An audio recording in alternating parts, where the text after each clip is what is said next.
morning. Thanks for tuning in this Monday morning. I'm Samiksha Srivastava. Lots lined up for you in this edition. Straight away, starting with our top focus, the political face-off continues between the BJP and the AAP amid claims and counterclaims in the Delhi's liquor excise policy that has now been rolled back. While the AAP has questioned the raid and alleged the central agencies are being misused by the BJP, the latter has called Kejriwal the kingpin of the scam.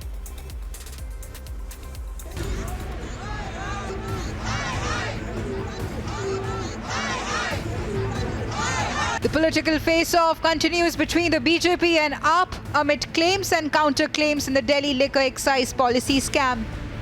While the AAP questions raid and alleges the central agencies being misused by the BJP, प्रधानमंत्री जी अब 24 घंटे यही सोच रहे हैं कि मैं CBI को किसके घर भेजूं, ईडी को किसके घर भेजूं, रेड किसके घर कराऊं, लुकआउट नोटिस किसको दिलाऊं, सरकार किसकी गिरवाऊं। ये दुर्भाग्यपूर्ण है पर है। आदरणीय प्रधानमंत्री जी जब विपक्ष में थे तो सीबीआई के बारे में क्या कहा करते थे कि 5-7 साल पहले सीबीआई का दुरुपयोग हो रहा था।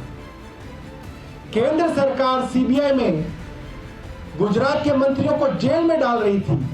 लुटेरों को, बेईमानों को, हत्या में शामिल लोगों को जो लोग अपने साथ लेके घूमते हैं, भारतीय जनता पार्टी के लोगों, अपना इतिहास याद कर लो। तुम उस पार्टी के नेता हो जिसका राष्ट्रीय अध्यक्ष रक्षा सौदे में कैमरे पर दलाली लेते हुए पकड़ा गया। the BJP continues to train guns on AAP and Arvind Kejriwal. Formality होती है तो आप कहीं भाग भी नहीं सकते, क्योंकि जब भागना चाहिए था, जब अपने आप को बचाना चाहिए था 6 महीने पहले जो आपने किया, अब आप भाग भी नहीं पाएंगे।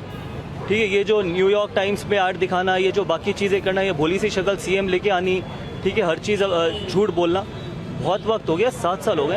अब इनका वक्त आ गया एक्सपोज होने का, और ये अब अच्छे तरीके से एक्सपोज होंगे। जो गलती करी है उसका उसकी सजा इनको भुगतनी पड़ेगी। And now Congress too is questioning the Kejriwal government. शराब पीने की आयु 25 वर्ष से घटाकर 21 वर्ष करी जा रही थी। 3 बजे सवेरे तक शराब बेची जाए, खुले में शराब पिलाई जाए, ये काम अरविंद केजरीवाल जी की आम आदमी पार्टी की सरकार कर रही थी। तो इस पार्टी के जन्म पर तो संदेह था ही, इसकी राजनीति पर संदेह है।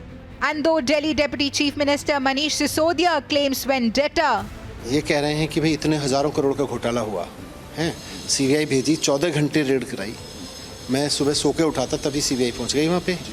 मेरे घर से क्या मिला? कुछ मेरे कपड़े, मेरे बीवी के कपड़े, मेरे बच्चे के कपड़े, कुछ फाइलें सरकार की एक मंत्री के घर में।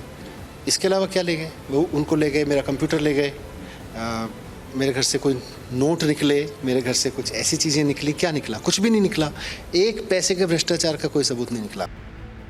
Sisodia may have to wade through more troubled waters with the CBI handing over the case files to the ED. As the CBI issues lookout notice to other 8 accused in the case, it needs to be seen if the ED too would file a fresh FIR in the matter.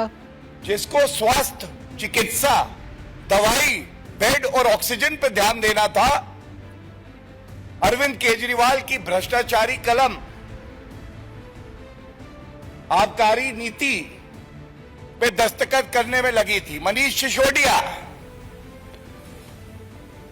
वो accountant बन के ये देख रहे थे कि आम आदमी पार्टी के खजाने में जनता के पैसे की कितनी लूट आएगी। BJP may seek answers, but would Kejriwal reply to the allegations? Kejriwal अपने को इतना बड़ा समझते हैं कि देश का प्राइम मिनिस्टर बनने वाले हैं। 2 स्टेट में सत्ता में हैं वो लोग, और दोनों स्टेट मिलकर 20 पार्लियामेंट्री सीट है। अभी पता नहीं एक भी सीट उनके हाथ में है कि नहीं। एक तो रिजाइन कर दिए थे, तो वो प्राइम मिनिस्टर बनने का सपना देख रहे हैं, और उनको लग रहा है कि इसीलिए उनको टारगेट बनाया जा रहा है। ठीक है, उसका एक सीमा भी होनी चाहिए। And after Satyendra Jain, would another AAP minister come under the ED scanner needs to be seen. Bureau Report, Republic TV.